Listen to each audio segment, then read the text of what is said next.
Halo semuanya, nama saya Windy Tirta Handika. Di sini saya akan membahas beberapa hal terkait dengan cybercrime ya. Jadi yang pertama, eh, kita akan bahas tentang hacker. Kalau saya bilang hacker, pasti di pikiran kalian yang terlintas adalah orang yang menjebol WiFi atau meretas keamanan komputer orang lain dan lain sebagainya, hal semacam itu ya. Tapi sebelumnya kalian tahu nggak sih apa perbedaan hacker dengan cracker?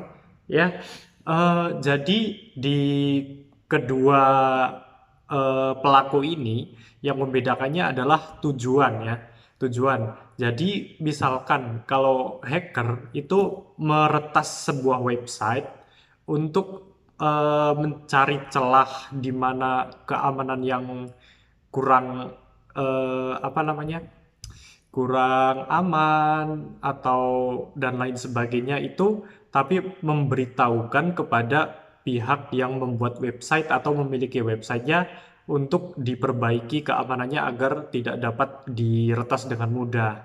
Nah, itu adalah seorang hacker ya.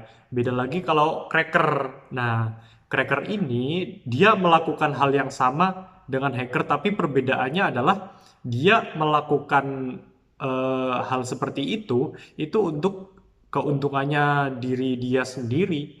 Misalnya dia meretas sebuah website, dia mengacak-acak website tersebut untuk menghibur dirinya atau hal-hal lain yang menguntungkan buat dia mungkin ya, seperti itu. Jadi itu adalah perbedaan antara hacking dengan cracking ya, atau hacker dengan cracker. Yang kedua, kalian pernah dengar kan istilah phishing? Ya, phishing itu adalah semacam penipuan tapi dalam bentuk teknologi ya, di dalam teknologi. Sebagai contoh adalah eh, email atau website yang di sini kalian akan dijebak oleh si pembuat phishing ini untuk memberikan sebuah informasi atau data pribadi kalian tanpa kalian sadari ya. Jadi misalkan kalian ada sebuah website masuk itu. Nah, di situ kalian mungkin ingin mendownload sebuah file atau apapun itu, tapi kalian membutuhkan seperti email atau password. Nah, kalian tanpa mengetahui fungsi itu untuk apa, kalian input data kalian di situ. Nah, itu sebenarnya data kalian sudah disimpan sama mereka si pemising ini ya. Jadi kenapa mereka melakukan hal itu?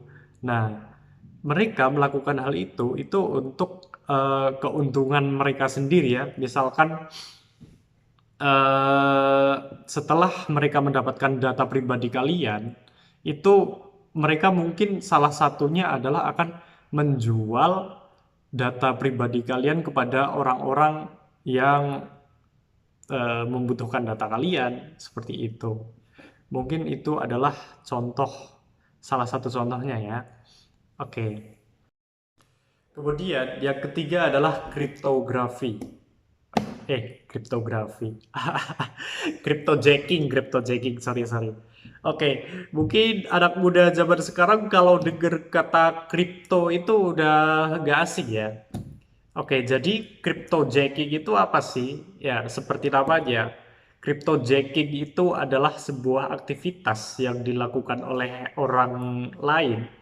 Mungkin dilakukan pada perangkat kita atau komputer kita itu untuk menambang kripto milik kita. Waduh, itu sedih banget sih. Itu seperti mencuri kripto kita secara diam-diam. Mungkin seperti itu gambarannya ya.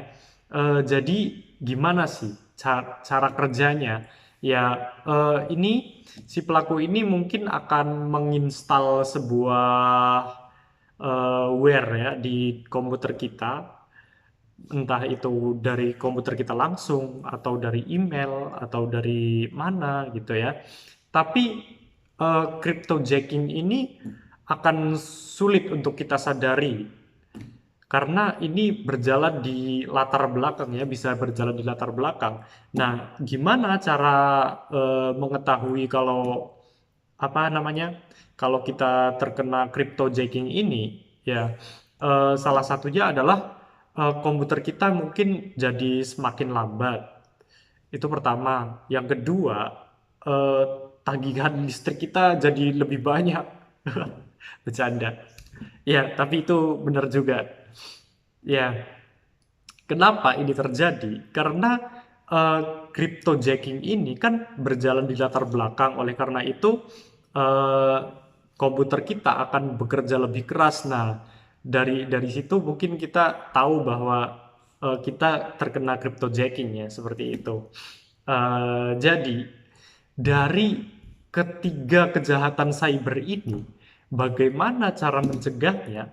Yang pertama, cara mencegah crackingnya, ya entah cracking, entah phishing atau cryptojacking itu mungkin cara mencegahnya semuanya hampir sama aja lah ya. Jadi yang pertama adalah edukasi, ya edukasi. Edukasi itu penting.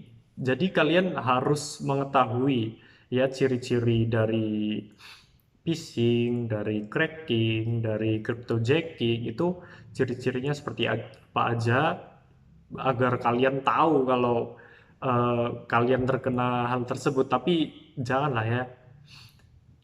Nomor dua, hindari website-website atau email-email yang mencurigakan ya.